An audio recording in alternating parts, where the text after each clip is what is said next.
Good afternoon. The story takes place in a small Michigan town in 1944. The setting is an old building that once was a bus stop station and postal office. It opens in 1993 with Meghan Michelle Appleby returning after being away for nearly 49 years. She soon discovers memories don't easily disappear over passing time. The lights slowly rise on Meghan and Curtis, sitting quietly on the bench. Whatever became of Mrs. Coolidge's husband? He survived the war. He had been shot down over France. Apparently, the French resistance sheltered him from the Nazis. Did you ever meet him? No. We were gone before he ever returned. What about your father? She quietly stares at her diary. These 2 pages seem to be glued together. They must be from age and moisture. Here, hand it to me. I'm used to peeling the skins off apples. This shouldn't be any different. Be careful. Oh, hold the light close. She shines a light on the diary as he separates 2 pages. There we go. As he hands her the diary, she notices the pages. What do we have here? See something? The 2 pages were sealed together by blood. Or it could be some kind of juice. No, it's blood. How can you be sure? I just am. December 22nd, 1944. I'm shaken by Marlene's visit. The days have been a little colder than usual for this time of year. A matter which deeply concerns me is Greta's preoccupation with boys. She failed to return after having lunch with Nathan Johnston the other day. Every time I look at Mr. Heisenberg's face, I see nothing but anguish and sorrow. I can't help but feel sorry for the man. Greta is a very sweet girl, but she should be more thoughtful of her father's feelings. And what can I say about my little Maggie? I know she's up to something. Jason and her are acting very strange. The lights slowly dim to black as Meghan's voices fades to silence. Overlapping her voice is Maggie barking commands at Jason.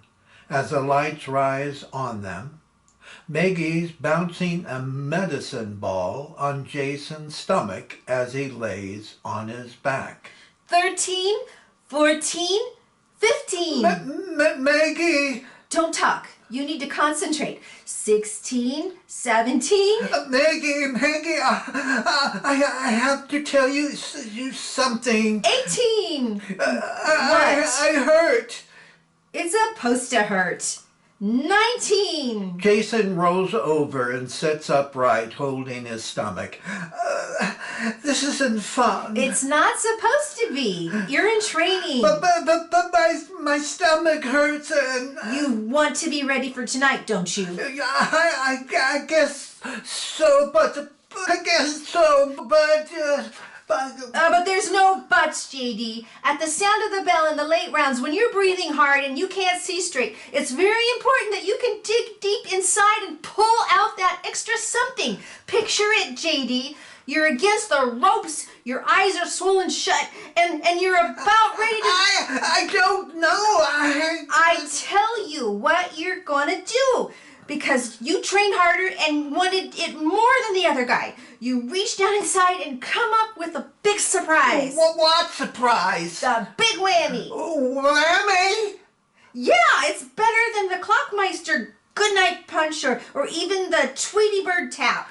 Maggie, I don't understand. You just thinking to me. You'll knock him on his ass. Oh.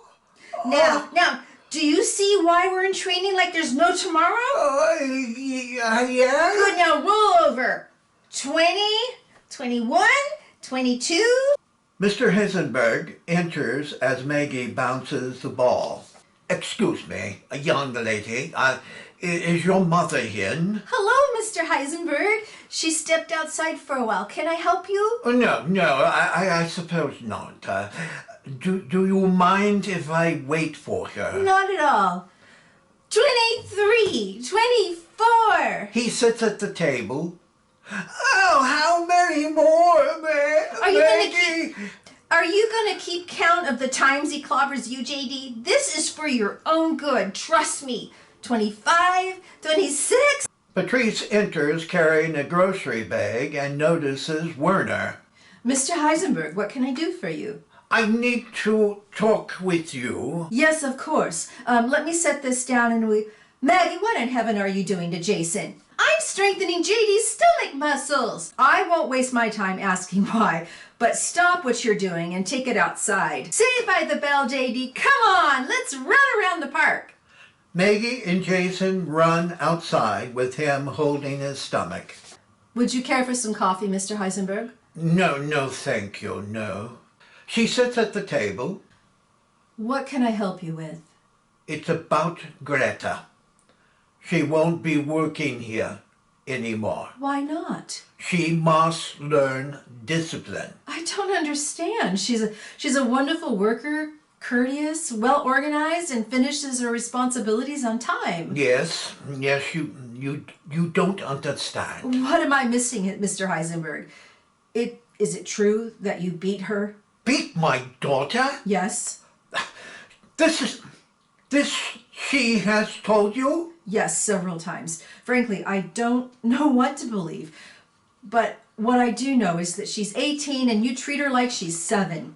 We have our own ways, Mrs. Appleby. May I be candid with you, Mr. Heisenberg? Greta is a bright and beautiful young woman. It isn't uncommon for a girl her age to be interested in young men. Why are you so harsh with her? There are things you don't know about me. I left my country, the home I loved, because I couldn't tolerate one man's insane dream for Germany. I left the mother of my children because of it. My son and other daughter stayed with her. Greta is all I have. We're Americans now, and I want her to do what's right. People talk about her with boys. There is the wrong way and the right way. Greta is confused, and it's my duty as her papa to lead her in the right direction. Your daughter is the hope for our next generation. Traditions are changing. Many things are not the same as when I was her age. As difficult as it might be for you, Mr. Heisenberg, you must learn to allow her to grow, for this is the cornerstone America was built on. He slowly stands up. She will not be coming here anymore, Mrs. Appleby. He turns and exits as the lights slowly dim to black on her sitting at the table. The lights slowly rise on Meghan and Curtis. What became of her then? From what I recall, she never worked there again and ran off to another state somewhere. Yes, she went to Kansas. That's where she met my father, Benson Cunningham. He was driving north on business one day, and when he stopped at a roadside diner, a young waitress caught his eye. One thing led to another, and they eventually married and made Kansas their home. What about his farmland here? He kept it, but started a bigger spread there in Kansas, where they lived out their days. He died in 1955, and she followed him 21 years later. When she left us, I sold the farm in Kansas and moved my family back here. I'm curious about something. What? The medicine ball. Why Why were you bouncing it on J.D.'s stomach? Mr. Brindle not only handled the gambling on the major sporting events, but he organized the annual Christmas boxing match too, held every December 23rd. It was his way of helping folks pick up a little money, so I entered JD in that year's contest. But didn't you say he was retarded? Well, his mind was, but his physical strength was as strong as an ox. With a little training, he was a sure bet. You were only 12. What did you know about boxing? You mean the sweet science? I never boxed, but I could read. I checked out every book on boxing from the library. The librarian, Mrs. Thatcher, would look over at me with her glasses every time I came up to the counter, and she once confidentially advised me that the uppercut was the best punch. Did your mother ever find out what you were up to? Well, let's read on and see what she wrote. Here it is, December 23rd, 1944. I sent off another letter to Robert. I love the quiet time in the evening after the house has been put to rest. I love sharing my feeling with him. As I write, I visualize him reading each word with a rise of an eyebrow and a funny smirk expression on his face. I miss his infectious laughs and special gleam in his eyes. I hope he writes soon because my heart feels as if it's drying up. I don't ever remember her talking about this, Curtis, and she always kept most things inside. My mother was the same way. Well, let's see. Where was I? Oh, here we go. Mrs. Goldberg behaved in a fashion today that I'm ashamed to write. I'm greatly annoyed with Maggie, too. There are times I wonder if she's possessed and in need of an exorcism. Oh, gosh. Oh, my, what did I do? There's no telling what she's up to most of the time.